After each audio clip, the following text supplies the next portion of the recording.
Hola grupo, bueno pues esta es la clase de reposición por el evento que tuvimos del Día del Estudiante, ¿vale? Escuchen el video, lean detenidamente y pues si surgen dudas o cualquier detalle respecto a los temas, anótenlos en su cuaderno y el día sábado los solucionamos en clase, ¿vale? Vamos a iniciar. El primer tema que vamos a ver son los principios generales del derecho.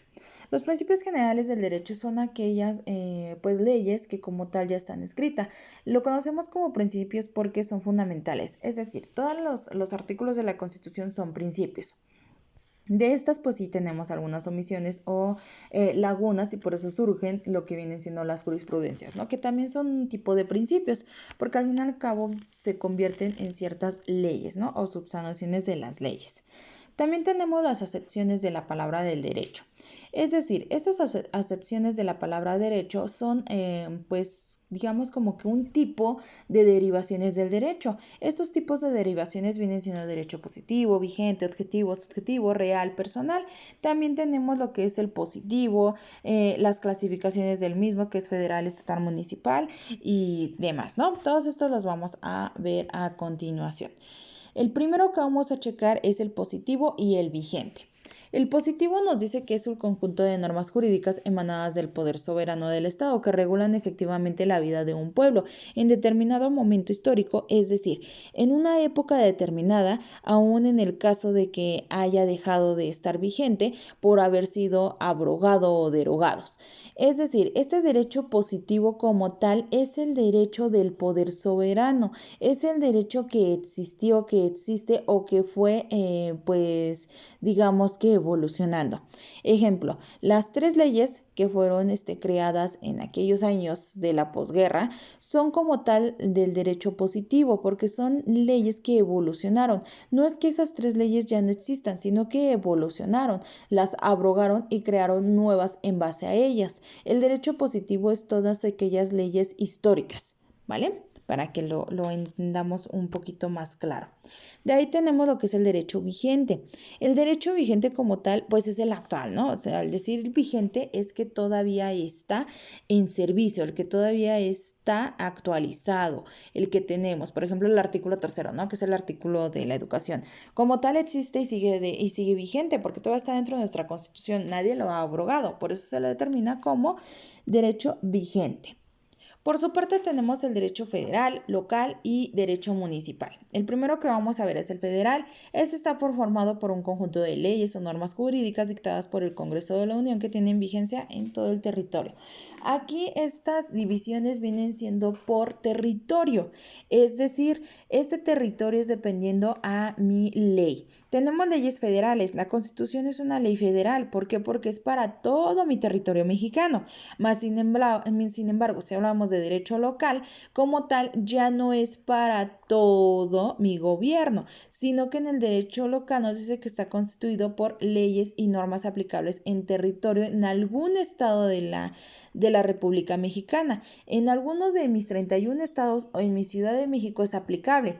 Digamos en Ecatepec, ¿no? Nos pasó ahorita con la contingencia. En Ecatepec dijeron que como tal era un derecho local y lo metieron como norma el uso del cubrebocas.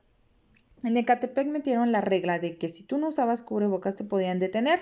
Entonces, como tal, esa norma no fue para todo el país, sino que únicamente fue para esa particularidad, ese pequeño fragmento de mi país que es llamado Ecatepec, ¿no? Ese municipio. Entonces, ese municipio como tal aplicó esa regla que se volvió para el Estado de México. Pasó de ser un derecho municipal a un derecho local desde el aspecto que se convirtió para el Estado. Todo el Estado de México debería de usar el cubrebocas, si no iba a ser detenido. Es una norma local porque es únicamente para un estado, no para todos, ¿vale? Se convierte en municipal cuando únicamente radica en un municipio. Es decir, aquí en Temascalapa se nos prohíbe salir después de las 9 de la noche. Pero solamente en Temascalapa. En Tecama sí podemos salir, en Teotihuacán sí podemos salir, en Pachuca sí podemos salir. En todos esos municipios, bueno, Pachuca es un estado, ¿no?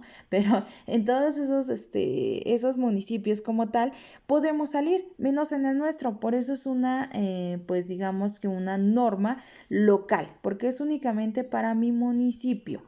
Por eso se llaman o tenemos la clasificación entre municipal, local y federal. Federal, toda mi entidad mexicana. Local, mis estados. Municipal, mi municipio, ¿vale? Así se lo pueden aprender para que fuese más fácil. De ahí tenemos lo que es el derecho objetivo y el derecho subjetivo. El objetivo nos dice que es un conjunto de normas, es decir, son las reglas que además de imponer deberes, ejercen facultades o se permiten o se prohíben. A su parte, lo que es el subjetivo nos dice que es un conjunto de facultades jurídicas que las personas deben cumplir frente a otros, individuos o bien ante el Estado. Dicho en otras palabras, es la facultad de la norma que concede a las personas actuar lícitamente. Es decir, el derecho objetivo es aquel que únicamente se encarga de permitir y prohibir. Y el derecho subjetivo como tal es aquel que únicamente es para actuar lícitamente. Veamos. Es decir, el objetivo como tal es cuando tú debes de cumplir con ciertos lineamientos. Por ejemplo, el pagar impuestos. El pagar impuestos es algo objetivo porque todos lo hacemos, todos lo debemos de hacer, no es que si queremos, es que todos lo debemos de hacer. Por su parte, dentro del subjetivo sería una norma, una multa, ¿vale? Para que lo comprendamos mejor, una multa. Yo me pasé un alto y yo tengo que pagar mi multa. No es que todos lo tengamos que pagar. Es decir, vamos de lo general a lo particular. El objetivo es general, es para todos. Y el subjetivo es particular, es algo que yo nada más cometí y algo que yo nada más debo de pagar. ¿Vale?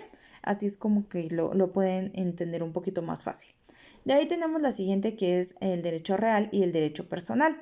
El derecho real como tal son las cosas, son todos mis bienes e inmuebles. Si yo compro una casa, eso es derecho real. Si yo compro una computadora, eso es derecho real. Pero ¿qué pasa con el derecho personal? El derecho personal como tal son aquellas obligaciones que tenemos entre nosotros. Un matrimonio no se considera derecho real. ¿Por qué? Porque no estoy comprando a mi esposo o no estoy poseyendo a mi esposo, sino que es un derecho personal porque los dos estamos haciendo un vínculo de dos personas. Un contrato, como tal, el contrato viene siendo un derecho personal. ¿Por qué es eso? Es la unión entre dos personas, una obligación entre dos personas. El derecho real en un contrato cabe en la cosa. Si yo hice un documento de compraventa de un coche, el derecho real como tal es el coche y el derecho personal es el contrato, ¿vale? Ese es como que el ejemplo más fácil, ¿no? que tenemos de estos derechos. De todos modos, les repito, si tenemos alguna duda, si algo no quedó muy claro, pues lo vemos la siguiente clase. O si lo quieren resolver ya, me mandan mensaje y con gusto les vuelvo a enviar otra explicación, ¿vale?